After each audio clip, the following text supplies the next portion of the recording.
الرحمن الرحيم الحمد لله رب العالمين وصلى الله وسلم وبارك على عبده ورسوله الأمين وعلى آله وأصحابه والتابعين اللهم لا علم لنا إلا ما علمتنا إنك أنت العليم الحكيم اللهم علمنا ما ينفعنا وانفعنا بما علمتنا وزدنا علما رب اشرح لي صدري ويسر لي أمري واحلل عقدة من لساني يفقه قولي اللهم اجعل القرآن العظيم ربيع قلوبنا ونور صدورنا وجلاء أحزاننا وذهاب همومنا وغمومنا وسائقنا وقائدنا إلى رضوانك وإلى جناتك جنات الخلود اللهم إنا نسألك أن تجعل علمنا حجة لنا لا علينا ونسألك اللهم أن ترزقنا الإخلاص في القول والعمل نيتي الله سبحانه وتعالى ينجرنا مكانك الله weltanomo e dow dendanangal ɓure makko e moƴƴereji makko e yurmende makko e hoore meɗen hiɗen seedo ko kanko tun Allah woni ko hana rewede ka gonga hiɗen seedo Muhammad sallallahu alayhi wa alihi wa sallam ko jeyaɗo Allah ɗulaɗo makko ɗon toro Allah yo juulu e maɓɓe yo juulu e dendanangal ɓengure maɓɓe nden yo o juulu e kala sahabajo maɓɓe e kala on ittirɗo ɓawo maɓɓe ñentini sunna maɓɓe on jokki batteji maɓɓe ɗin ila yawmiddin allahumma amin musidɓe tedduɓe eɗen jokkito darsu meɗen on ka tafsir eɗen fuɗɗade simore suratu yusuf alayhi salatu wassalam ngol cortewol ɗo ko cortewol makkiyankewol e fottangol karama koɓɓe lutodiral e gaka hakkunde maɓɓe e ɗum ko ɗum woni ko cortewol tippingol ado fergunulaɗo sallallahu alayhi wa alihi wa sallam inde maggol kongol andira kon kadi ko nde inde ɗo suratu yusuf tabitanagol inde goo ngol innitira o annabajo Allah ɗo ɓiɗɗo annabajo Allah ɓiɗɗo annabajo Allah ɓiɗɗo annabajo Allah kanko e ben makko e ben makko e mama soro ben makko ɓe fof ko ɓe annabaɓe ya Yusuf ابن يعقوب ابن إسحاق ابن إبراهيم عليهم الصلاة والسلام يقول إني ترى كان يوسف عليه السلام سبو تود نقول فو مقول فايدة في مكوني كنقول جانتي نورنا مكونا هنا نيوغا مقول دو ko wondi kon e tasakuye ko tawata neɗɗanke hino haton jini andugol tawata neɗɗanke hino no wawa wallinorde ka gurdam muɗum ha o wawa ɓattorde Allah hulugol mo waɗa ko Allah yamiri kon woɗɗito ko Allah haɗi kon muñño e koddoriyeji Allah ɗin waɗa diina kan yeeso ko woni wo ko ɗum woni fannunde kañumgol cortewol tinningol neɗɗanke on wonugol fi Allah e dendanangal alhaali timmingol neɗɗanke on wondema gurdam maɗan koɗan jillodireɗan e jarrabuyeji hegol tindina wondema ɓuraɓe yiɗede ɓen ka Allah ɗum ɓuri sattude jarrabuyeji ngol tindina wondema neɗɗanke no sifori wo alhaali makko on no alhaali makko woniri wo yo waɗu fi Allah on yeeso yo waɗu gurdam makko ɗan fi Allah noddugol e tawhid e finde sellude nden wuura e ɗum ɗon ha eto Allah ƴettita ɗum e ɗum ɗon e ngol tindina neɗɗanke sifor laaɓugol ɓernde ona muññiɗo yondinani Allah muññiɗo e jiyaɓe Allah ɓen ko waɗata ɗum na yawi ko woni o a yottoto fisa heɓi feere yottagol piiji goo muñño hara ko fi Allah muññoɗa hay so woni hiɗa mari feere yottagol Allah subhanahu wa taala ko suratu Hud ka joofingol ngol himo janti wonde himo o jantanto nuraɗo alayhi salatu wassalam yoga e kumpitalji annabaɓe feƴƴunoɓe fiyo o ñinnir ɗum ɓernde makko nden kanko nulaɗo alayhi salatu wassalam yani fiyo ɗum wona nulaɗo ñintinirgal tabitirgal fiyo tindinɓe wondema koko woni ɓe heɓude wona kamɓe fuɗɗora jiyaɓe Allah go kadi jonnanoɓe sifa ko jonna kon e nulal e annabaku heɓino sifa ɗum ko wona wi'ede kon ɓe wi'anoma sifa ɗum fi kono kamɓe ɓe yondini ɓe muññi battane maɓɓe on woni teddungal e polgal aduna e dargal fi kamɓe nulaaɗo alayhi salatu wassalam يدو ونا بنينتي نرجع لبانغال الذي ما يقال لك إلا ما قد قيل للرسل من قبلك وأنتاكما أي كدوني الله هي كونغول غوترونغول قريش هفت دين نانغال هفرا بودا بيو ما دو هوير يوغول أي بينغول سيونا أديتي نوكما وي إيدي ngol kongol nulaɓe attiɓe maɓen emɓe Allah nuluno Allah o udditiri ngol cortewol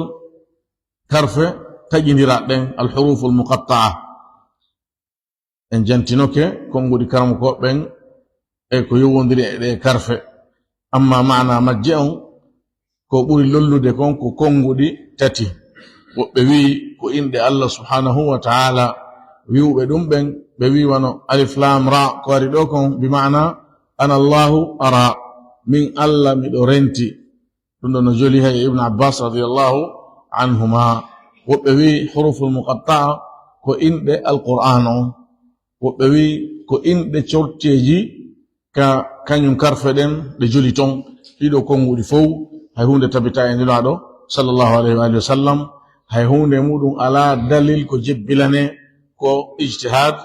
jeya ɗum ijtihadat karam koɓe gila e sahabaɓe nulaɗo sallallahu alaihi wasallam ha e talibaɓe maɓɓe ko ɗum tabi'inen arɓe ɓawo maɓɓe amma fandunde kañum karfe ɗen koɗe fandora ko poɗugol nanɗe heferaɓɓen e jentagol alqur'an on sabu hare ɓe wowa nanirgol hino wolireni ka haala maɓɓe harf alif lam ra alif lam mim sad kaf ha ya ain sad tasin mim qaf yasin sifare karfe ɗo nde ɓe nani o heɓi andi ko eɗengal arabu jeya kono hari wonano e adama ɓe wolirgol ni tawi ɗum ɗon wonanayi ɓe ngalaw wonanayi ɓe kumpa ɗum pooɗa nanɗe maɓɓe ɗen ay pooɗa ɓe wonkiji ɗin e heɗagol ko woni arde kom sabu hiɓe wasodirno wota ɓe jento alqur'ana on wa qala alladhina kafaru la tasma'u li hadha alqur'ani efiraɓe wi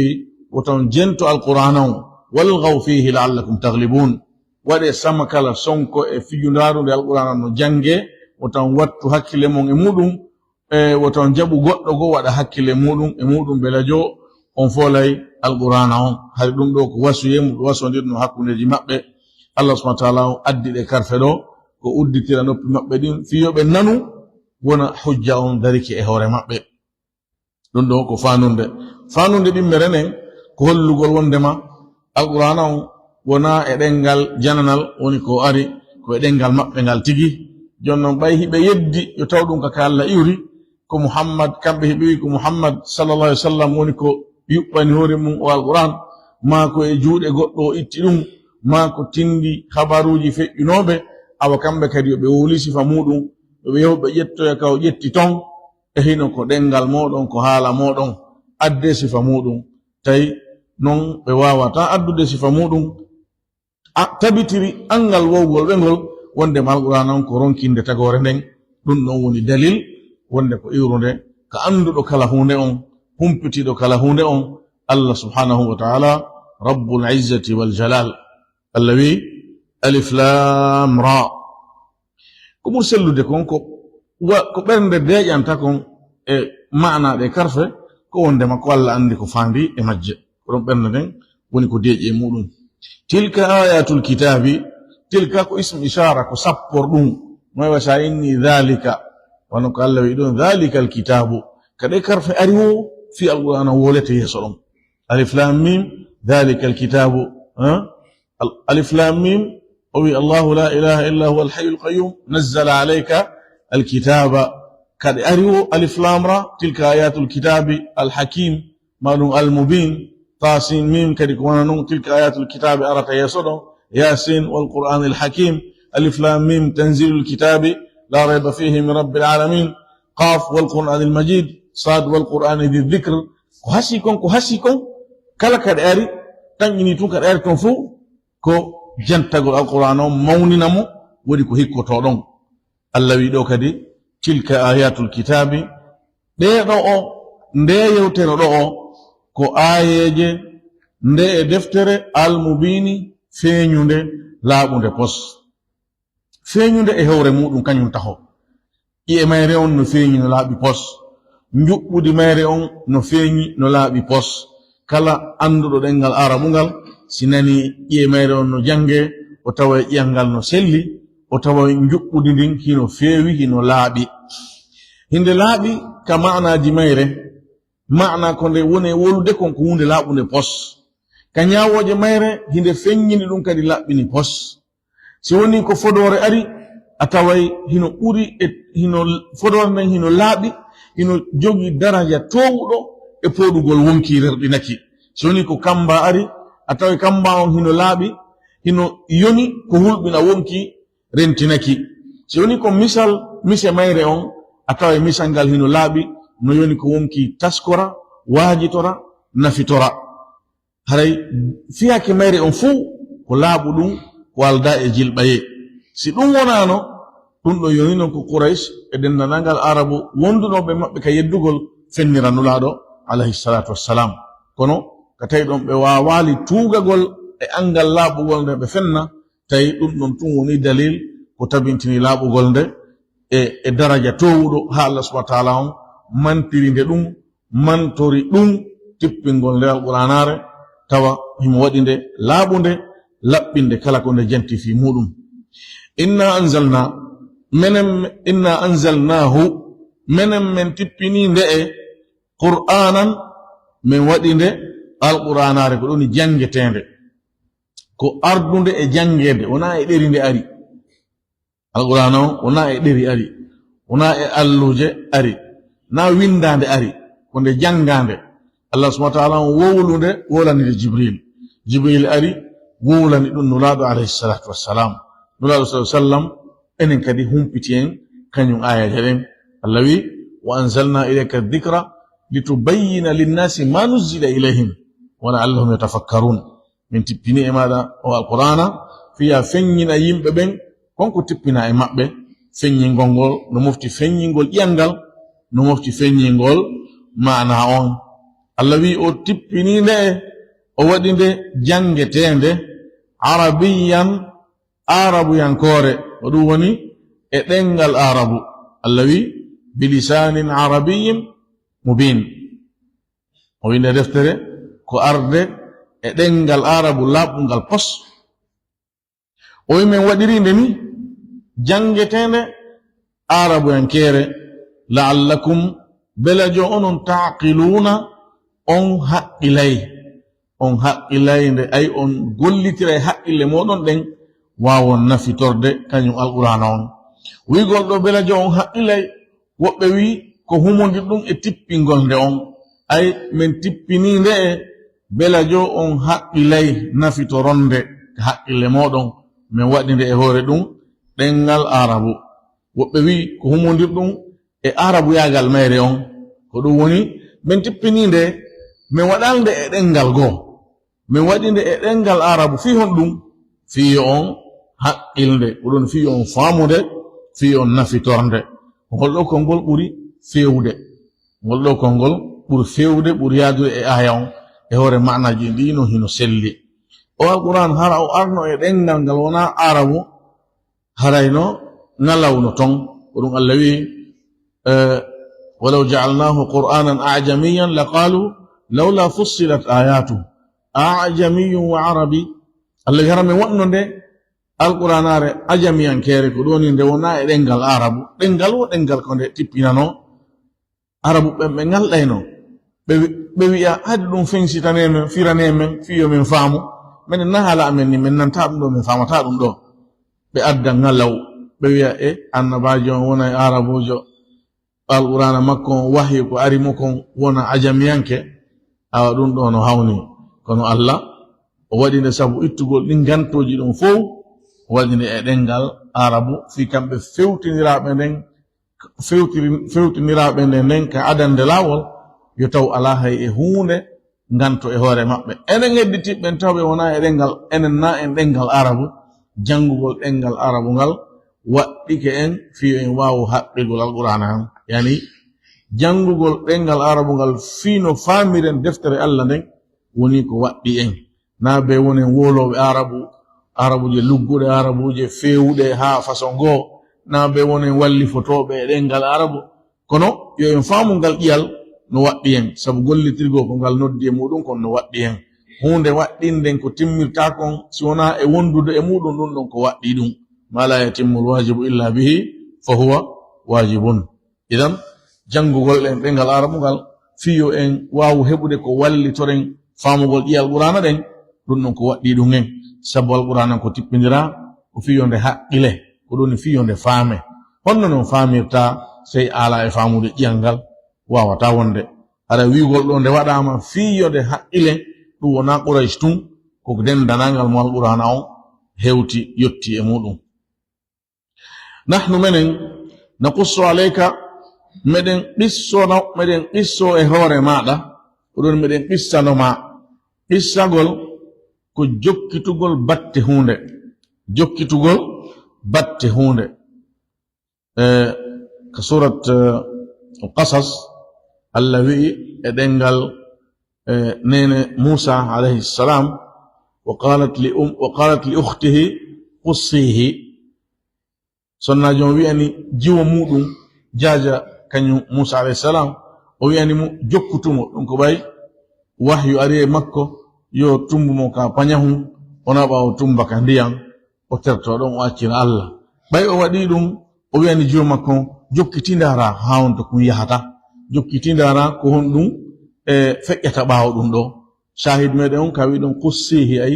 jokkitu iwtir ɓaawo muɗum ndara ko honno wonirta. Idan qissagol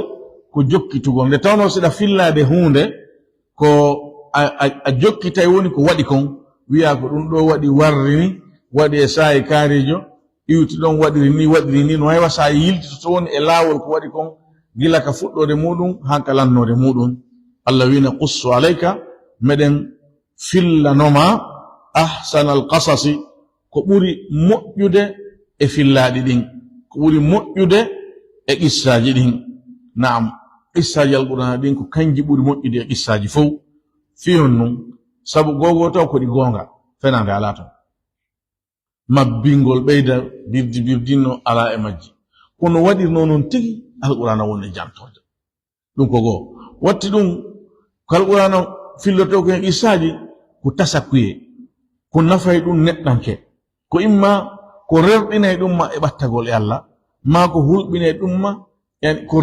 rerɗinay ɗum ma e rewgol Allah ma ko hulɓinay ɗum ma e yeddugol Allah ɗiɗo ɗiɗi noon ko ɓannayɗima e Allah subhanahu wa ta'ala. hunde noon ɓannude ma e Allah ko moƴƴi ha hewtinden Allah ko nden ɗo woni ko ɓuri moƴƴude kon. Idan Allah wi sifori qissaji ɗi o fillani ɗi nulaɗo alayhi salam ɗi woni e fillade ɗin wondema ko kanji ɓuri moƴƴude e fillayeji. bima awhayna ilayka e koko men woni e wahyinde e maɗa ay e nder koko men woni e wahyinde e maɗa hada alqur'ana o alqur'ana nde deftere ɗo miɗen fillanoma e nder ɗum ko ɓuri e moƴƴude e fillayeji ɗin. wa in kunta in on ɗo bimana qad ɗum hino ari nokkeli boyi alquran nde wonde o ara bimana ma in anta illa nadhir ay ma anta illa nadhir nokkel go hino ara hara ko bimana qad wana ɗo ay wa qad kunta kon ɗo woni ko firi tawi noon a laatike min qablihi ko atti e tippagol nde alquranare e maɗa sen ƴetti damiron en rutti e alqurana o ma ɗum min qablihi ko atti a qissanede o qissa ɗo sen ƴetti qissa wona ɗo jante ɗon qissa yusuf on alayhi salatu wassalam konguɗe ɗino hino selli lamin alghafilina wallahi ko a jeyaɗo e majjaɓe ghafilina on ɗo ko min aljahilin ay ko amo anda ado Allah tippide alqur'ana on e nulaɗo sallallahu alaihi wasallam o laatino tawi o anda fi ɗum. Allah wi wa wajadaka dallan fahada o tawma ko a majjuɗo o fewnuma o wi nokkugo wama kunta tarju an yulqa ilayka alkitabu hari a jortanoki a tanƴinaki a habbanoki nde ɗum nde deftere bugete e maɗa yani nde wahyinte e maɗa. idan nulaɗo laatino komo anda alquran o anda ɗi qissaji wona ɗi qissede e makko tawi ko o siforteɗo welsindagol e ɗum enen ka haala men welsindagol ko ittugol hakkille muɗum e hunde kono ka haala arabu ghafilin ghafla no fira on ɗum ittugol hakkille mum e hunde no fira majjede nde hara andande ɗo noon ko ɗum ɗon alatike ko atti a fillanede ɗi qissaji ma o alquran lamin alghafilin wallahi ko a jeyaɗo eɓen welsidiɓe eɓen majjaɓe eɓen ɓe anda il qala yusufu janti nde yusuf wi'anno li abihi baba muɗum maɗum anditu nde yusuf wi'anno baba muɗum ya abati ko an yo baba an ya abati himo janga ya abati no ardi ɗo ni himo janga ya abata ɓeɗi noon hiɗi selli amma ya abati bimana yani aslu kalima ya abati kono tawi no teddi seeɗa on yaɗon damirul mutakallim arabu ɓen haala maɓɓe ɓe foygintina e moƴƴa ɗum noon hiɗen wi'i haalaji ɗin fof ɗengal neɗɗo lasli maggal wonki neɗɗo on ko ñooƴortoki e ko hoyi kon ko ɗum woni lasli neɗɗanke tedday tun o hoyna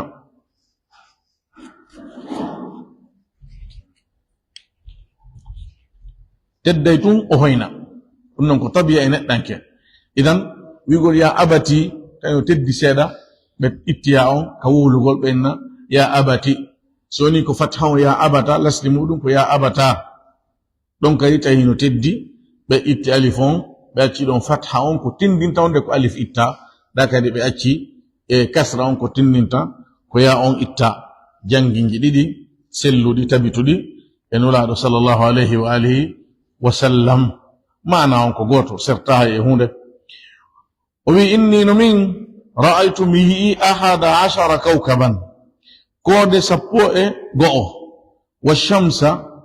nange ngen kañum kadi wal qamara kañum e lewru ndun koode 11 kañum e nange ngen e lewru ndun ɗiɗo fof ra'aytuhum li mi yi'i ɗi'i wonandelan sajidina ko ɗi sujjuɗi o wi kanko yusuf o fillani be makko koyɗol ngol o yi'i on sahari ko paykum toso kon ko ɓuri sellude kon hari komo ley duuɓi jeɗɗima fewndo ɗon paykum toso kon o wi ɓen makko o yi'i koode 11 wondude e lewru ndun e nangen hino sujjanamo ɓay o humpiti ɗum ɓen makko jaabimo qala o wi'i kanko ɓen makko ɗum ko yaqub alayhissalam ya bunayya ko an yo ɓiɗɗo an o kalima ɗo kadi no janga bil fath no janga bil kasr o ɓe jangi mo ya bunayyi kala ka o ari fayda e alqur'ana on o wi ko an yo ɓiɗɗo an la taqsus wota a fillo ru'yaka koyɗol maɗa ngol ala ikhwatika e hoore musidɓe maɗa ɓen wota fillano ɓe koyɗol maɗa ngol musidɓe makko ɓen ɗo ko kuttiraɓe makko ɓiɓɓe ɓen makko ɓiɓɓe yaqub alayhissalam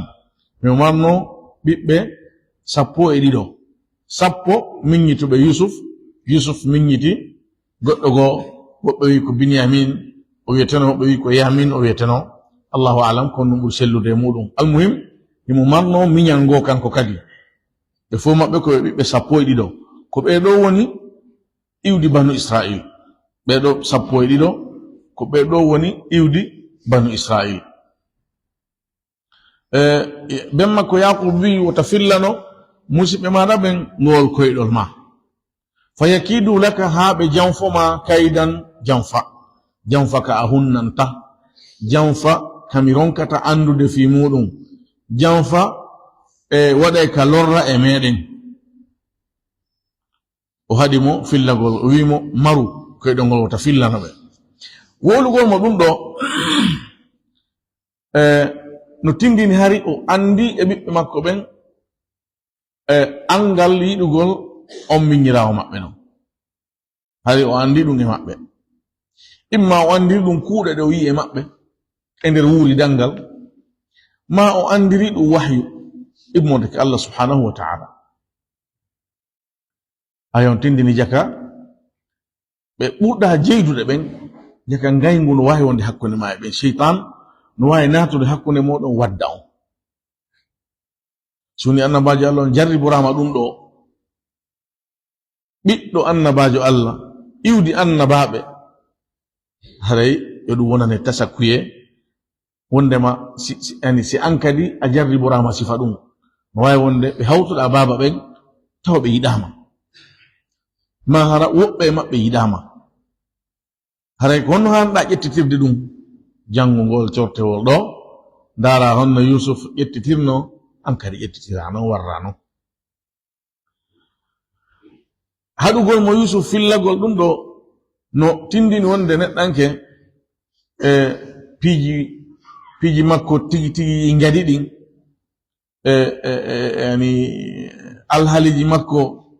ngani ɗin yo suuɗuɗi gaño makko kala mo huli bone muɗum kala mo andi o tanƴini yiɗanamo moƴƴere no joganimo ngaygu ko fanɗi o suuɗumo gundoji maɗin suuɗumo moƴƴereji maɗin bal hay jarrabuyeji ma tanaji heɓayɗi maɗi suuɗumo sabu o weltorayɗi ɗum ɓeydante suno ɓeydane yani huɓɓugol ɓernde nden sa yi goɗɗo no welti ko heɓuma sa yi kadi goɗɗo no seytini sabu ko heɓuɗa ɗum kadi hino metta neɗɗanke neɗɗo yiɗa ɗum hasab no hakkunde ɓen ɗum adda e ayn gite ɗum no wona e muyɗe Allah subhanahu wa taala lorra wonande e ndaaraɗo on hawaɗo on haasaɗo on ko ɗum no joli hadith mi fellita towugol mo moƴƴa ka sellugol kono noon karam koɓɓe no gollitiri mo ɓe wi eggama nura sa sallam ka emako qudu hawaijakum bil kitman waɗe haajuji moɗon ɗin e hewre suuɗugol hewre sutura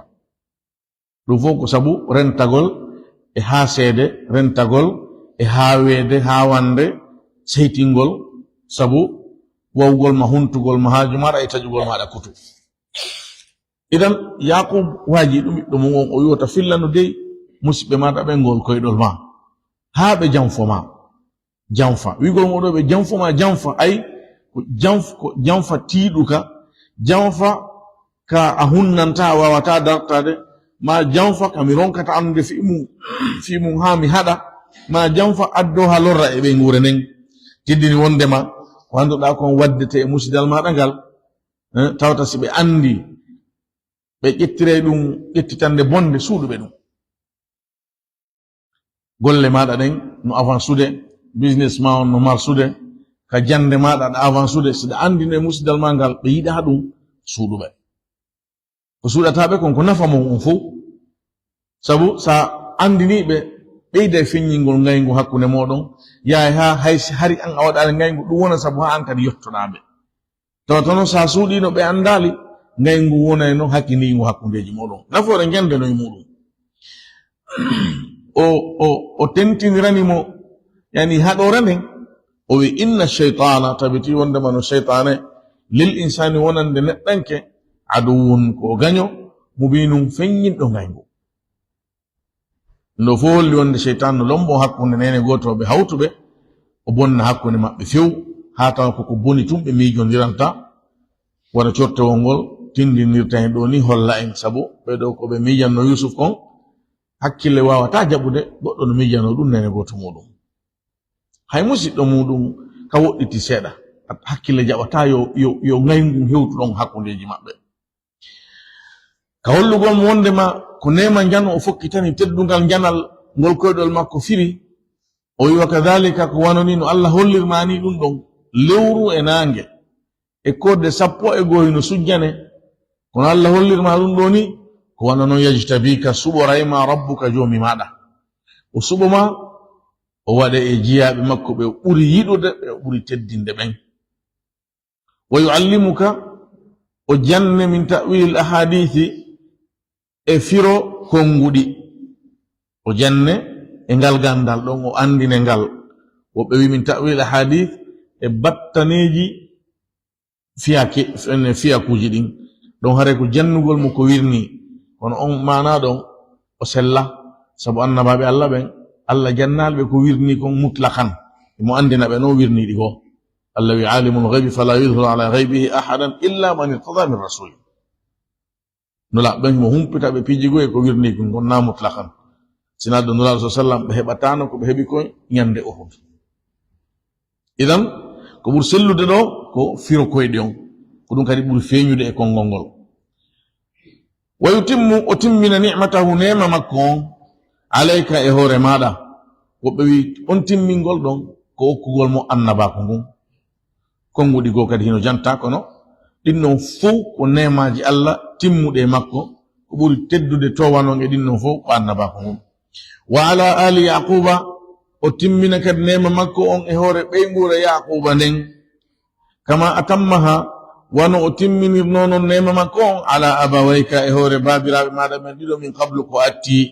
ibrahima wa ishaqa ɓeɗo ɗiɗo Allah wi ɗum ɗo ko mande moƴƴere Allah e maɗa ko wano ni non Allah o jokkidirta moƴƴereji makko ɗin e hoore maɗa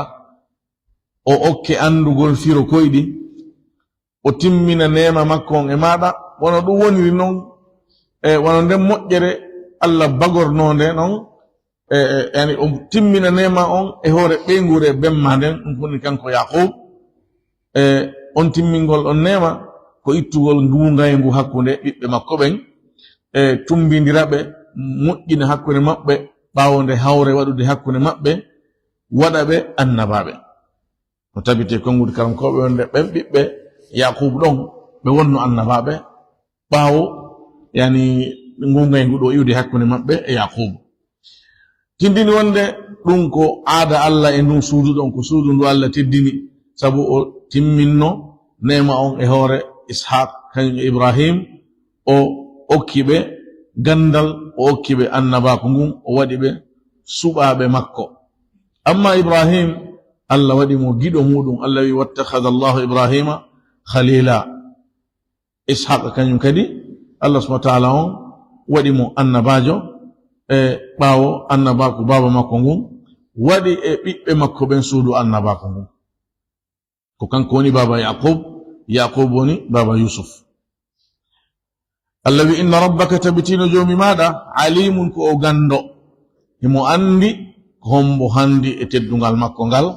himo andi ko honno o okkirta ngal honno o hewtinirta ngal e o tigi hakimun ko on ñeeñuɗo wawɗo waɗude ɗum ha timma hara wawɗo sakkade ala wawɗo yiilude ɗum ala o warrano hay goto mijorta laqad kana fi yusufa laatike wallahi e yusuf wa ikhwatihi e musidɓe makko ɓen ayatum mandeji lissa'ilina wonande ɓe landotoɓe ko feƴƴuno kon hakkunde yusuf e musidɓe muɗum ɓen laatike hino e ɗum mandeji moƴƴere Allah mandeji bawgal Allah mandeji yajugol yurmede Allah mandeji wonnema battane moƴƴon ko nande suɓiɗo ko Allah kon wodani mandeji yonuɗi ko neɗɗanke tasko waajitora o wili sa'ilin wonande landotoɓe ko landi ɗo nafitorta ka haymo landaki si humpitama o nafitoray haymo landaki kono qissaji ɗin aslu majji yimɓeɓe landoto qissaji ɗin aslu majji yimɓeɓe landoto bal no egga wonde sabu tippagol ngol cortewol ko quraish landino nulaɗo sallallahu alaihi wasallam khabar yusuf o woɓɓe wi ko yahud landino nulaɗo sallallahu alaihi wasallam woɓɓe wi ko yahud wino quraish yo lando nulaɗo sallallahu alaihi wa alihi wasallam almuhim ino joli e konguɗi karam koɓɓe wonde sabu tippagol cortewol ko sabu landagol kañum khabar yusuf on Allah subhanahu wa ta'ala on tippini ngol cortewol ɗo filli ɗum fillande anduɗo humpitiɗo huɓindiɗo dendananga ko feƴƴino ɗon kon mo sifora yejjitugol mo sifora fayigol id qalu janto nde ɓe wi'uno kamɓe musidɓe yusuf ɓen la yusufu wallahi enele ko yusuf o wa akhuhu e miñam makko ɓeɗo ɗiɗo ahabbu ila abina ko kamɓe ɓura yiɗede ka baba meɗen minna edi enen ɗum ko kamɓe hakkunde maɓɓe sappo ɓen ɓe jooɗi hiɓe yewta ɓe wi enele tigi tigi on ɗum muradu ɗo ɗum ɗo hana fes baba meɗen ko yusuf e miñam muɗum ɓuri yiɗude edi enen wa nahnu usba e hinole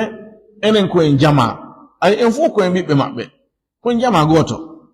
hay hunde sendindira en ko kanko woni goto baba meɗen en fuu honno baba meɗen yiɗirta Yusuf e miñam mum acca en ɗon enen ko ɓey ko yiɗirta so ko ɗo waɗante ko woni wo enen ko enen aynoyta dammiɗin ko enen remoyta ko enen yahata sodoyte adda ñamete ko enen waɗata ɗum ɗo waɗata ɗum ɗa ko enen kippi ɓengure nden tawa mawɗo on ko koye enta koye ɗiɗi ɗo woni ko suɓi woni ko holli giggol ɓuri feŋñinande giggol ɓe wi inna abana tabitino baba meɗen la fi dalalin wallahi himo e majjere mubinin feeñude laɓde pos ko tongata yiwde ɗum koya ndaaru tun watta tun hakkille ma e muɗum ayeki sam majjere nden majjere siforgol ɗo ɓe maɓɓe majjere ko faljugol na majjugol e diina ko woppugol laawol ay kamɓe ko haqqille maɓɓe ben maɓɓe waɗi en falji ka ɓuri feŋñinande ɗon giggol toso koye ɗiɗoy acci ɓe ɗon kamɓe worɓe dari ɓen dankiɓe ɓe nguura nden fawtiɓe nguura nden kamɓe ɓe yiɗum noon ko faljere noon nde tawno noon so goɗɗo woopi laawol makko ngol haray o majji ɗum ko majjugol wiyete ka haala haray oti ko majjuɗo si goɗɗo a fotti mum ɗo no fayti laawol o landike ma kon to yat nokkel kare mi san on majju ay on faytu laawol ngol ko on majjire ɗon woni ko ɓe sifori ɗo ɓen maɓɓe sina ɗon hiɓe anduno ɓen maɓɓe ko annabajo ɓen maɓɓe sifora majjugol majjere diina majjere keferankaku ma majjere fasiɗaku ɓe yewti ɗum ɗo ka congrès maɓɓe ɓe fotti e ɗum ɗo ɓe wi ɗum ɗo noon ko ma iwa ɗum ɗo wawata wonde ɓe wi ɗum ɗo wawata wonde ɗum ɗo ko faljere ninde hanɗen ittude ɓe disodiri honnu waɗeten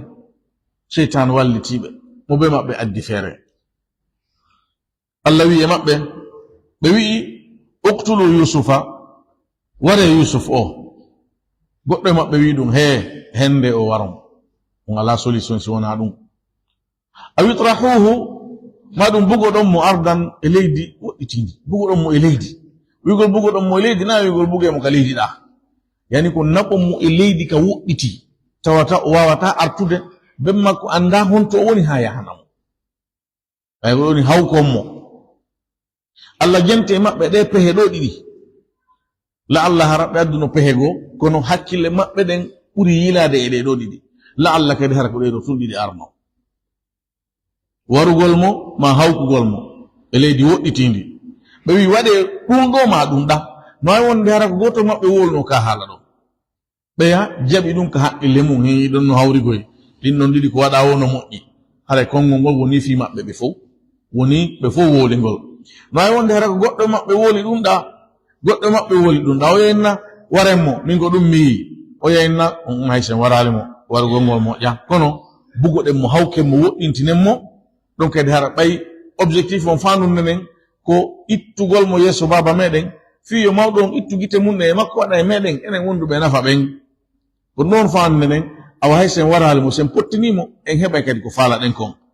hara ko goɗɗo woli ɗum ɗa goɗɗo woli ɗum ɗa kamɓe luttuɓen haqqille maɓɓe ɗen jaɓi ɗiɗo ɗiɗi noon ko waɗa wo hino hawri hara kamɓe fande nen timmi Allah askintinne e maɓɓe ɓe fof e ngol konngol ɗo ɗum ɗo ma ɗum ɗa ɓe wi waɗen ɗum ɗon yahlu lakum e weddano on ay hetton wajhu abikum yeeso baba moɗon on ay heddano on yeeso baba moɗon ngona fimon onon tun si mawɗon woni joni rentamo aray mawɗon ala suwa ndiɗo no weli ndiɗo wela ko so tawi ko ɗiɗi so wotere marɗa ndi weli ko welndi ƴem ndi wiyete idan o yiɗi Yusuf o ɓuri en Yusuf wooda geren itten Yusuf yeeso mawɗo on weddano en heddano en yani heerano en yahlu lakum heerano on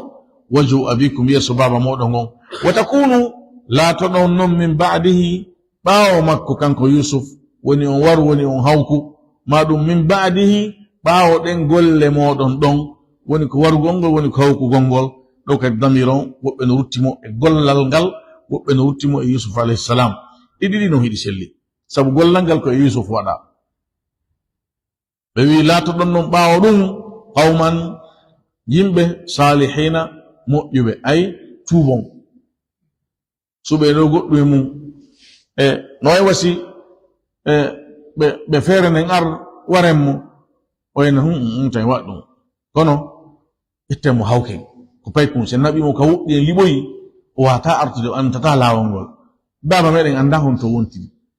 innugol dabbitama jindama non nyam ho yama ngo sara o mayi ngo sara kulle nyami ngo sara wobbe hocci mo nabi fo mun do be sedi ngo sa godde mabbe wiye nder dum warna non honno ka Allah be wiya on say non tube mo intinen uloni wata kono min ba'dihi qauman salihin dum do ko wasawisu shaitan jeya ko talbis iblis jeya ko jamfa hodo iblis ay do goddo no faale wadde do bone himo andinno ko bone hunde ne mojja was berne hulay acca shaitan wada e makko on say tubay Allah ko yafuto do don de nu shaitan ira ko gorejo makko don so wi acce mbere mojja en tubay to dum Allah yafuto en tubay masko nguyka masko warugol goddo masko yanugol e debbo tay waddu dum mojja on say en tubay Allah yafoy dum mbarimbe be no wiindira dum mojja shaitan no wada dum kaden o kanko tunge wonki makko ki wondo non e miijaade bone on ko barinjo shaitan on leerno idan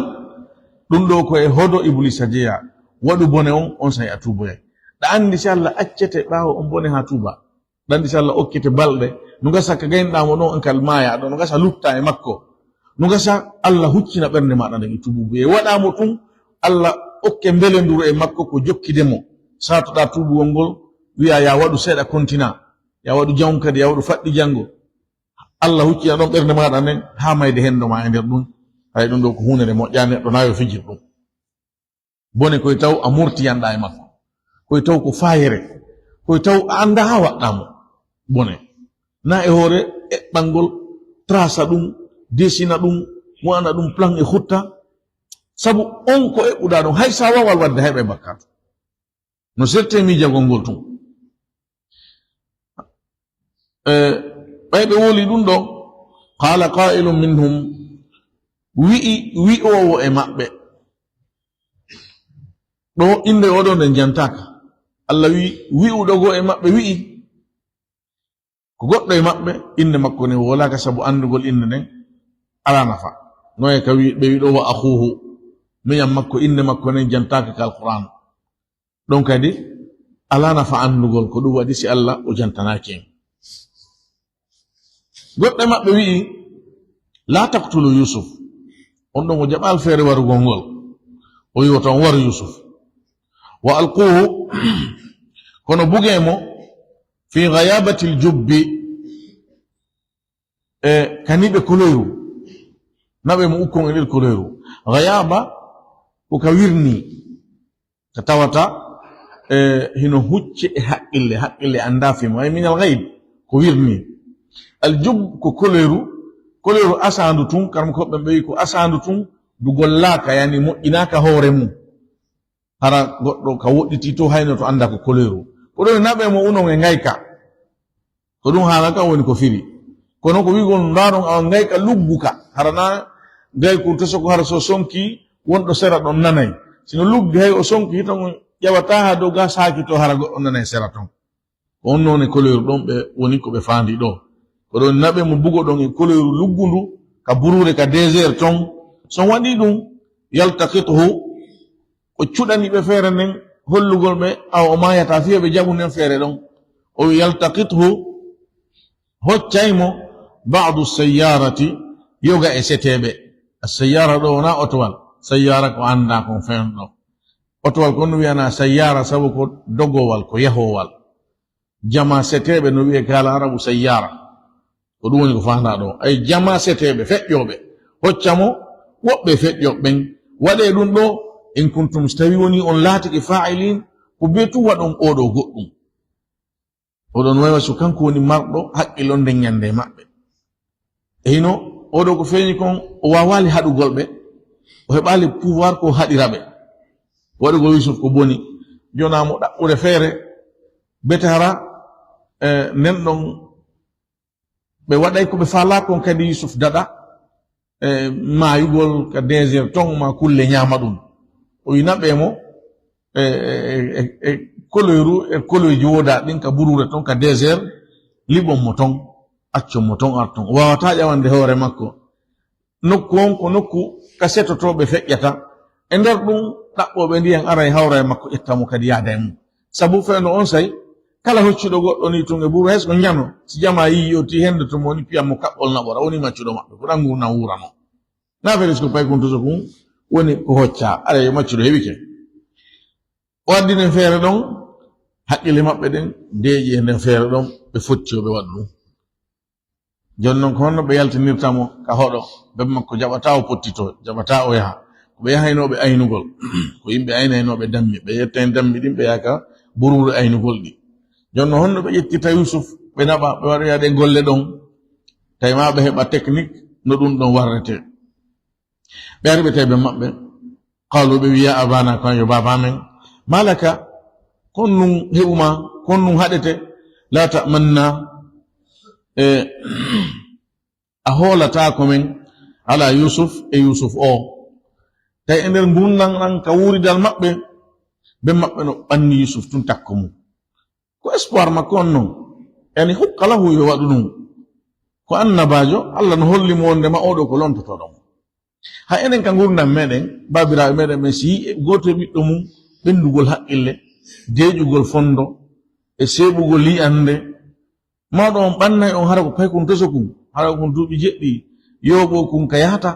ñallida e makkum yaatida e makkum yaltuda e makkum wallina kum hay ka chambre mum ñaamida e makkum mawɗo on waɗay ɗum sabu hara o heɓi espoir oɗo so ɓanniti oɗo o dankike mo o heɓay lonto o heɓay ko lontomo ka ɓengure makko mawɗon ko noon wawno e Yusuf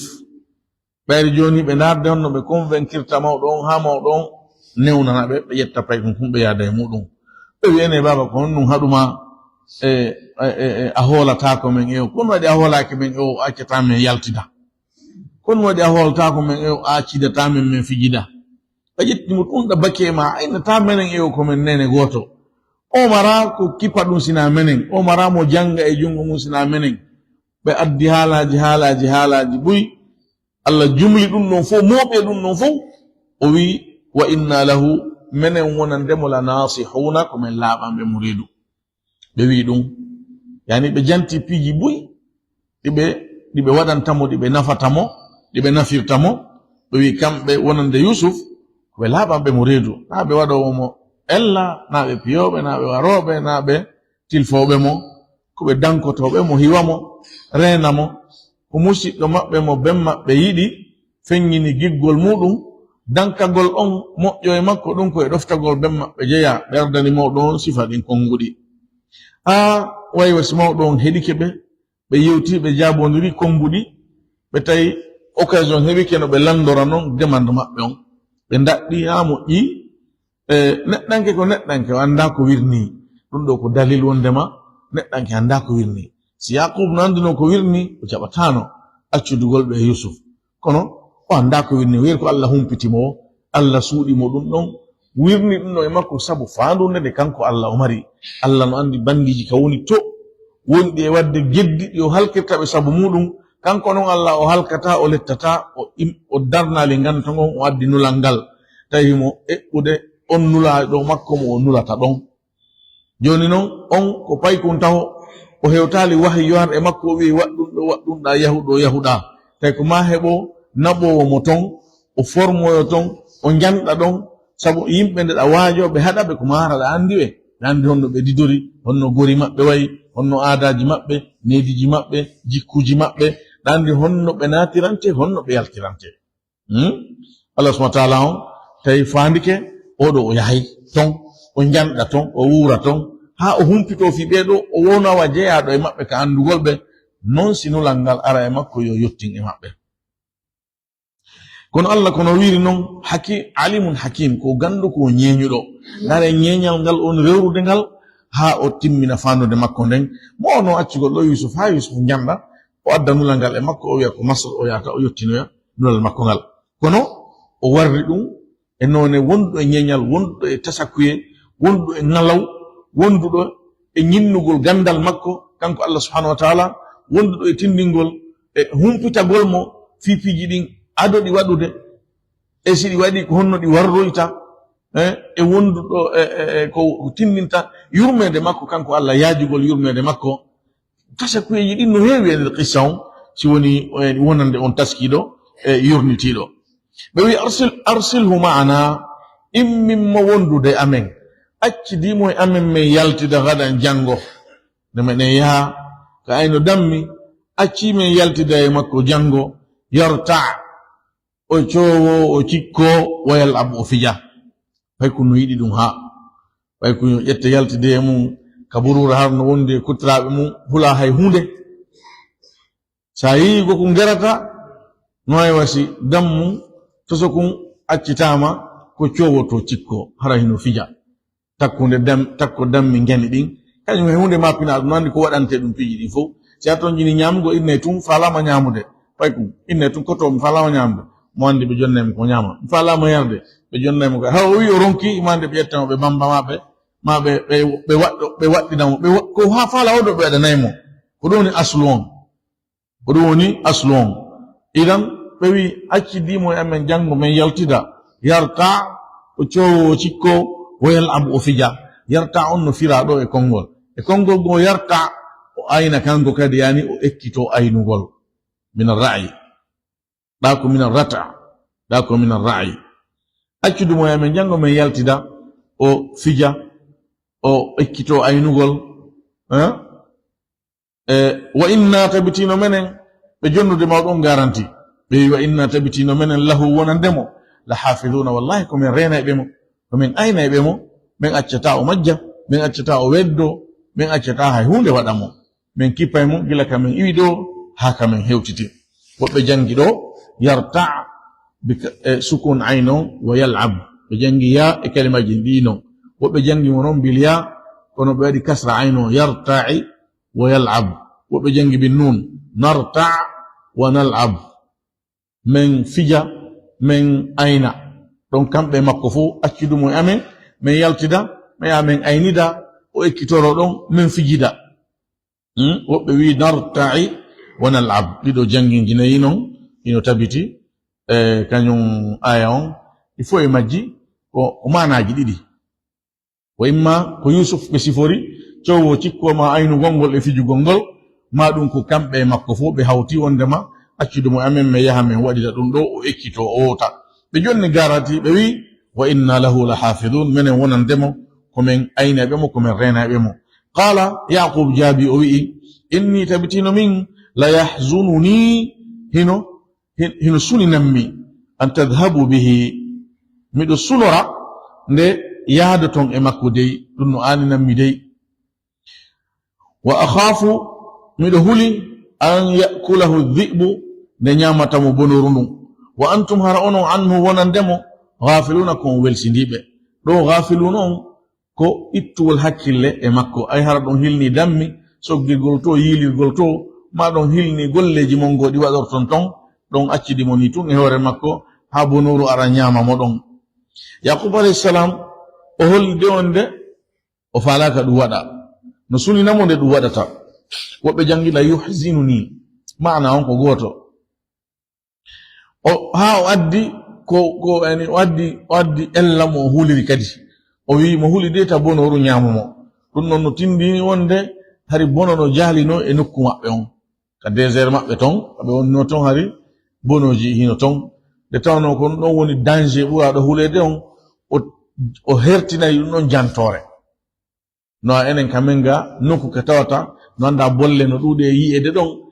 si innama pay ko yaha ton e kuttiraɓe men he wattoyle de tan buddi ñammo ton ɗum wowlete sabu ko ɗum ɗon woni ko hula telemma ɗon haray na ɗum ɗon toni ko hula fo hino hula ella fo wota heɓ mo kono nde tawno ɗum ɗon no jaali ɗum ɗon hertinana jantore qalu ɓe wi'i ndaare ɗo ben maɓɓe o wi'i nde ɗum no waɗa hara ko on welsindiɓe e makko ay na kamɓe o wi'ali mo hulita ɓe waɗumo ko boni kamɓe tigi e hinle o hajindinoke Yusuf ta o fillanoɓe e koyɗol makko ngol himo andi ngaymuno ton kono neɗɗo naya sikkumo sikke bonɗe yaha feŋŋina haysiɗa hulimo hiɗa ɗenƴi taw waɗu hunde a buumay takkoɗa ɗum ɗo fof ko e needi huwodiral woni ko jeya ayi o addi kangal kongol labangol o addi nganto awa hay ella waɗi mo haɗa nganto ngon ko sabu hilnagol ɓe golleji maɓɓe welsinagol ɓe e makko qalu ɓe wi'i la in akalahu dhi'bu si woni bonoru ñamimo wa nahnu usbatun menen komin jama menen ɗo fof timmuɓe sappo bonoru ari ɗo ñami miyan amen inna tabitino menen idan on sayla khasiruna wallahi hare komin perduɓe ɗum ɗo fof ko jonnugol ɓe maɓɓe garanti joni ma ɗum ɗo wawa wonde o menen ɗo fof yo bonoru ar ñama miñan amen e hakkude amen ɗon ɓe yewti ɗon ha ɓe wawi convaincre mawɗo on te kodduri Allah on yani koma Yusuf yaha mawɗo on newni ɓe yetti paykon kum ɓe yaltidi e muɗum Allah wi falamma dhahabu bihi ɓayri ɓe yaadi e makko wa ajma'u ɓe haldi ɓe fotti an yaj'aluhu nde ɓe waɗatamo fi ghayabati ljubbi ka nder ni ɓe koloyru num ɓe haldi ɓe yollumo ka nder koloyru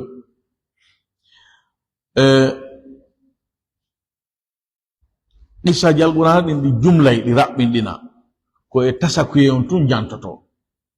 ɓay ɓe hucciti ɓe yalti honno ɓe yaari honno ɓe yaltiri ɗum ɗon fu alqur'an on jantaki essentiel on ko honnum laati e fiyake maɓɓe ko ɓe heyɗintini yewtere maɓɓe nde ɓe ɓeydi ɓe haldi ɓe fotti yoɓe waɗu ɗum ɗon ko sakkitano wolede kon feere sakkitinode arde nden ɓe nawmo ɓe ukka e nder koleru wa awhayna ilayhi Allah wi men wahine e makko woɓɓe wi ɗo damiron ko e yaqub woɓɓe wi ko e yusuf ko ɗum noon ɓuri sellude bal ko ɗum noon selli wa awhayna ilayhi min wahine e makko kanko yusuf la tunabbi annahum a humpitay ɓe bi amrihim hada o fiyake maɓɓe ko ɓe womma e wadde ɗo ñande goo wa hum hara kamɓe la yash'uruna ɓe anda ko an woni ɓe e humpitude e konngol goo wa hum la yash'urun min wahine e makko o humpitoyeɓe e hoore ɓe anda wahyu on ari e makko e konngol goo ɗiɗi ɗi no hiɗi selli ɓe anda no wahyu on ari e yusuf ɓe anda nde yusuf no humpitaɓe ɗum kadi nde yusuf humpitinoɓe ɗum kadi ɓe andano sabu ɓe ɓay o landike ɓe qalu a innaka la anta yusuf ɓe landino ɓen ko a woni yusuf qala hal alimtum ma fa'altum bi yusufa wa akhihi antum jahilun est ce que hiɗon manditi ko wanno ɗon yusuf e miñam muɗum nde tawno ko yimɓe majjuɓe ɓe wi ko a woni yusuf ay o humpitiɓe fimu tawi ɓe anda ndaare ɗo Allah subhanahu wa ta'ala o woli fi hunde ado nde waɗude o wi o humpitoyeɓe hara ɓe andako kanko woniro e nolle aya on ko ɗum tindini idan ɗum ɗo fof ko tindina e ɗum yaajugol gandal Allah subhanahu wa ta'ala huɓindomo fi fiyakeji ɗin adu hayɗi waɗude e si ɗi waɗi ko honno ɗi waɗiroyta bal hay ko gasata waɗude kon Allah no andi si ɗum aru waɗude ko honno waɗirta hunde nde wawata wonde fes si ɗum waɗi ko honno waɗirta Allah wi heferaɓe nde ɓe yeloto ruttede ka aduna o wi walaw ruddu la aadu lima nuhu anhu ɓe yeloto ɓe toro ruttede ɓe moƴƴintina ya laytana nuraddu wala nukaddiba bi ayati rabbina wa nakuna min almuminin Allah wi bal bada lahum ma kanu yukfuna min qabl walaw ruddu la aadu lima nuhu anhu hara ɓe rutta ka aduna Allah wi wallahi o wondiri kanko Allah wonde maɓɓe ruttoto e ko ɓe wonno ko e muɗum e hille si woni ha dargal yahama ruttagol ala hay si yaha ka mo maayi o yimmitata ko hande kadi ka aduna ɗo idan gandal Allah ngal no huɓini kala hunde neɗɗanke yo fellutu ɗum ɗo o yanane o wuura ɗum honwoni wurgol ma ɗum ko ya gomɗimo kanko Allah fawoɗa e makko ko hattirde fawagol holoramo kanko tun jonnamo kanko tun fiyake maɗa o yondinoramo holoɗamo wona siforɗo rewgol mo woɗɗito yeddugol mo wa ja'u ɓe ari abahum baba maɓɓe isha'an kiikiiɗe yabkuna heɓe wulla taban ɓe waɗi ko ɓe haldi kon ɗum noon alqur'ana wi'ali ɓe laatini o jantike tun ko ɓe haldi kon ɓe fotti e muɗum o wi'i o humpiti o wahine yusuf on nde humpitayɓe ɗum ɗo wahyi on ari e hoore ɓe anda hiɓe ɗon gundo hakkunde Allah e yusuf ma ɗum e saayi ka tawata ɓe andi toytamo ɓe waɗi ko ɓe faala wadde kon ɓe yettimo ɓe yolli ka nder koleru ɓe ayni dammi maɓɓe ha woni teɗen kikiɗe ɓe niɓɓi nden ñande ɓe artali e saayi wowuɗo on ɓe niɓɓi no anda ko kikiɗe artete kono tentingol kikiɗe ka aya wonde magol kikiɗe niɓɓutuɗo muutiɗo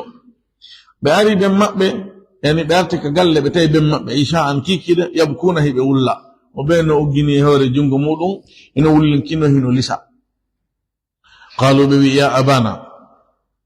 ɗo kadi ben maɓɓe landi ko honɗum no wawi wonde mawɗo o landi no wawi wonde o landaki ɓe ari hiɓe wulla o yiɓe fof ɓe wulla wontani mo ngalaw ɓe ari ɓe udditi yewtere ɓe humpitimo ko feƴƴi kon kamɓe e wiye maɓɓe qalu ɓe wi ya abana ko an yo baba amen inna tabitino menen dahabna min yahi min yaadi e Yusuf nastabiqu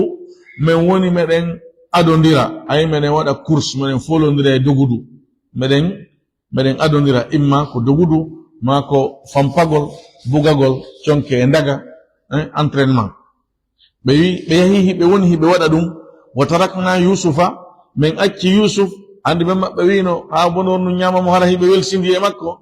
ɓe heɓi ɗon ka ɓe tugo ɓe wi min acci Yusuf inda mata'ina ka piji amen ɗi won ɗon sako e amen donko e amen min acci mo ɗon Yusuf won ɗonani awa ɓe yahi to e waɗugol folotiro maɓɓe fa akalahu dhi'bu bonoru ndun ari ñaamimo wama anta bi mu'minin lana ɓe wi meɗen andi noon a wonali an holotoɗo men gonɗinowo men ko men woli kon wala kunna hay men laati sadiqina ko men gonguɓe ɓey menen andi noon kala ko men eti hay so woni pellet koye gonga men woni a wonata hooliɗo men e ko men woni e wolde kon ɓe jonni information on ɓe sakkimo ɗon ɓe kadrimo fi taw yeddu fe ɓe hoowimo ha moƴƴi so goɗɗo ari wolnima hunde kaari waɗi min noon ɗo andi na fiya holtogoy andi hay wiɗako ma hoolaki ara ala batte déjà o wima holtako hay ko wiyatamo ɗum hawlaki battinta ara hande kadi ala effet tiiɗa yo kanko wolan hoore makko ɓuri mo moƴƴande sabu si o wowli ko wolta kon anni ma hoolaki no wawi o maƴa no wawi guitaɗen ɗuma no wawi so'a e makko kono kanko o ittiray ɗum e makko o sakkora ɗum wigol ma min noon miɗo andi na fi a holtogoy kono ɗon ko ni woniri ko wiyatamo ɗon a hoolaki déjà kanko humpitima a holtako ko ɗum woni ɓe sakkima ɗon ɓe hoyimo ɓe janfimo e kene gundo idan wa ja'u ɓe addi kadi dalil ko tindinta wonde makko e gonga ɓe woni hiɓe andi mawɗon landotoɓe honto conci makko ɗi ɓe bonon ndu ñaamimo hay so landaki teral awan ndu ñaami ndu ƴetti ndu naɓi joni honto conci ɗin no gasa mawɗo o landi ɗum honto conci makko ɗin hiɓe eɓɓani wa ja'u ɓe ardi ala qamis ɓe ari ala qamisihi e wondude e concol makko ngol bidamin kadibin wa ja'u ɓe addi ala qamisihi e concol makko ngol bidamin kadibin ƴiƴan fenade jang ɓe ari ɓe addi doloke mo o ɓornino on himo moddi ƴiƴan Allah sifiɗan ko ƴiƴan fenade jang wona na innugol fenade jang ko wondema wona ƴiƴan kono wona ƴiƴan ɗan ɓe nodditiɗan wona ƴiƴan Yusuf ɗan ko ƴiƴan no kono ƴan ƴiƴan ɗo wona ƴiƴan Yusuf ka tawi ɗon ɓe innigino ƴiƴan makko ɗan dolokeno ƴiƴan ɗan Allah kan no andina ƴiƴan makko tawi woni ko ƴiƴan fenade jang ka qissaji israiliyat ɓe wi ko dammu to sukun ɗon ɓe hendi ɓe hirsi ton ɓe ƴetti yanna ɓe moddini e concol Yusuf ngol doloke makko on ɓe addi ɗon ko ɓe holla mawɗo on kono mawɗo on o hoolaki few o gomɗinali ka riwayat ɓe wi mawɗo on daari fonti doloke on yiyali ka o tufi yiyali ka o seeki o wiyandu bonorɗo no ñeñiɗen ndu no ƴoƴi ndu no yurme ndu ɓorto Yusuf ha mo isi ndu ñaamimo Allah subhanahu wa ta'ala wi qala o wiɓe bal sawwalat lakum bal ko woni accutode sawwalat lakum cuɗani on anfusukum wonkiji mon ɗin amran fiyake wonkiji mon ɗin cuɗani on yon pottin Yusuf e yeeso gite am ɗen ko honno noon warruɗon ɗum min mi anda on waroyi on hawki on yeeyi on okkitiri mi anda honno warruɗon ɗum ko woni tum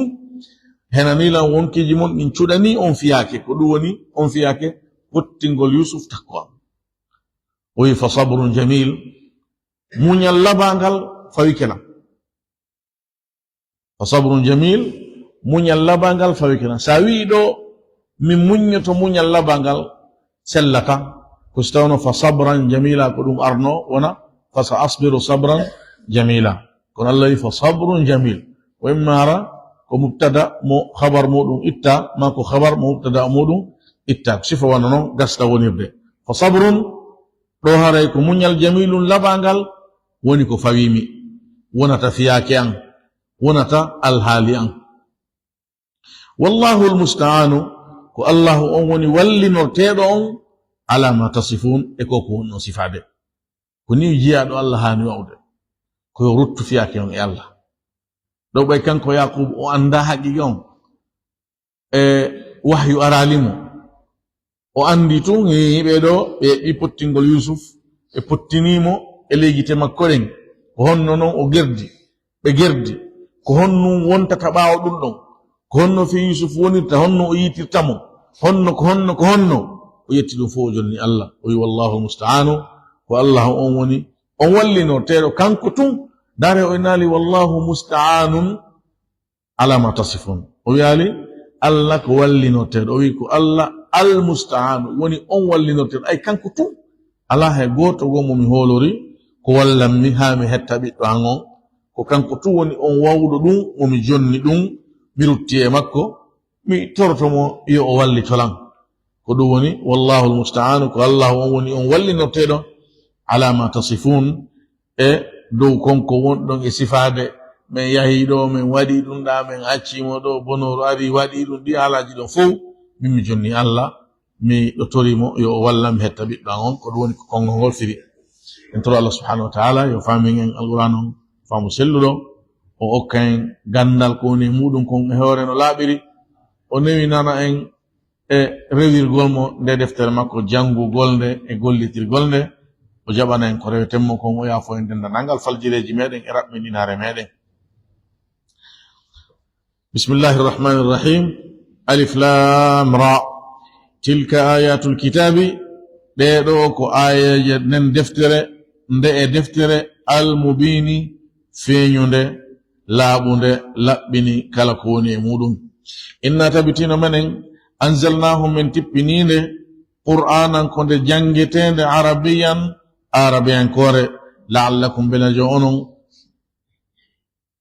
taqiluna on haqqilay famonde fiyo on wawde gollitirde nahnu menen naqussu alayka meden isso e maada meden fillanoma ahsana alqasasi ko buri moƴƴude e filla didin bima awhayna ilayka e koko meden wahyina e maada o wahyingol meden e o wahyingol amen ilayka e maada hada alqur'ana nde alqur'anare wa in kunta tabitinon alatike min qablihi ko atti nde e lamin alghafilina wallahi ko ajeyado ebe majjabe be anda id qala yusufu anditi jantonde yusufu wi anno li abihi baba mudu ya abati kan yo baba inni ra'aytu mimmi 11 kawkaban kode sappo e go wash-shamsa wal-qamara elewrunun enange gen ra'aytuhum li mi di do wonan delan sajidina ko di sujjudi qala o ya bunayya kan yo bidon la taqsus wa ta'fil ru'yaka kodol madangol ala ikhwatika e musibbe maada ben fayakidu laka abe janfoma kayden janfa inna ash-shaytana tabtinu shaytana lil insani wonande neddanke aduwwum mubinun ko ganyo fenyindo ngaygu wa kadhalika ko wanoni yajtabika rabbuka subotoma jomi maada wa yuallimuka o janne min ta'wil al-ahadith e firo koydi wa yutimmu ni'matahu wa timmina ni'ma makko alayka e hore maada wa ala ali yaquba e hore bengure yaquba nin kadi kama atammaha wa no timminir nonon onnema makko ala abawayka e hore babirabe maada ben dido min qablu ko atti ibrahima wa ishaq inna rabbaka tabitinu jomi maada alimun ko gando hakimun ko nyenyudo laqad kana wallahi ko gonga latike fi yusufa e fiyake yusufu o وإخوته مسب مكبن آيات مانديجي للسائلين ونند بلند توبة إذ قالوا جنتند بيونو لا يوسف ويوسف أو وأخوه أمن يمودون أحب إلى أبينا برايد إدك بابا ميدن منا إدي إنن ونحن عصبة إنن ننكو إن جمع إن أبانا تبتين بابا ميدن لفي ضلال مبين بوني إمجر فينيو دي اقتلوا يوسف وري يوسف أو اطرحوه ما بغضم أرضا إليدي يخلو لكم ودنون وجه أبيكم يسو بابا مودون وتكونوا لا تدم من بعده باولون قوما صالحين يمد مجبه قال قائل منهم وي وإمأبه لا تقتلوا يوسف وتنوروا يوسف وألقوه كنبوغيمو في غيابة الجب اندر نيبه كولويرو يلتقطه حجمو بعض السيارة يوغا افجوبه إن كنتم فاعلين سوني أن لاتك كون ودوبه قدون يعني ودي دون لو سوني كو بيتون ودون قالوا بوي يا أبانا ويا بابا من ما لك كهنون هدما لا تأمنا أهول تاكم من على يوسف إفي يوسف وإنا له تبتين من ونندم لناصحون والله كم الله بنوبمو أرسله معنا إن من دم أمن غدا جنغو يرتع أين ويلعب فيا وإنا تبتين من الله ونندم لحافظون كم الرينو بمو والله أين بمو قال أجابي إني لا يحزنني منه نسوني نمي أن تذهبوا به نيادة مكة وأخاف مدهولي أن يأكله الذئب دنياوة مبنورن وأنتم هرؤون عنه ونندموا غافلونكم بالسديب قالوا بوي لئن أكله الذئب سوني نيامي مبنورن ونحن عصبة منكم من جمع إنا تبتين من إذن أنسي لخاسرون والله كم من فرب فلما ذهبوا به بير بيادي مكة وأجمعوا بفت أن يجعلوه بودتمو في غيابة الجب كنب كليرنم وأوحينا إليه من وحي مكة لتنبئنهم بأمرهم هذا والله أهم بتيب أوفيا كما بلو وهم نكمل لا يشعرون تيب أنه وجاءوا بأري أباهم بابا مقبعيشا كيكي ليبكون هبه الله قالوا بوي يا أبانا كان يبابا من إنا نمن ذهبنا من يهي نستبق من فولون ديرا من أدون ديرا وتركنا يوسف من أجي يوسف عند متاعنا كفي يامن ديوني دون فأكله الذئب بنورن نياممو وما أنت بمؤمن لنا أونا لننقم دينو ومن ولو كنا صادقين هاي من لاتي قونغب وجاءوا بأرض على قميصه إدولو كمكون بدم كذب يجنفنا نجن قال أوي بل سولت لكم كوني شدني أنفسكم وانكي جمودون دين أمرهم فياك وديدون فصبر جميل من يلبان الونة فياك والله المستعان والله ولي نوتيرو على ما تصفون يكون قوون استفادة والله أعلم وصلى الله على نبينا محمد وآله وصحبه وسلم والحمد لله رب العالمين.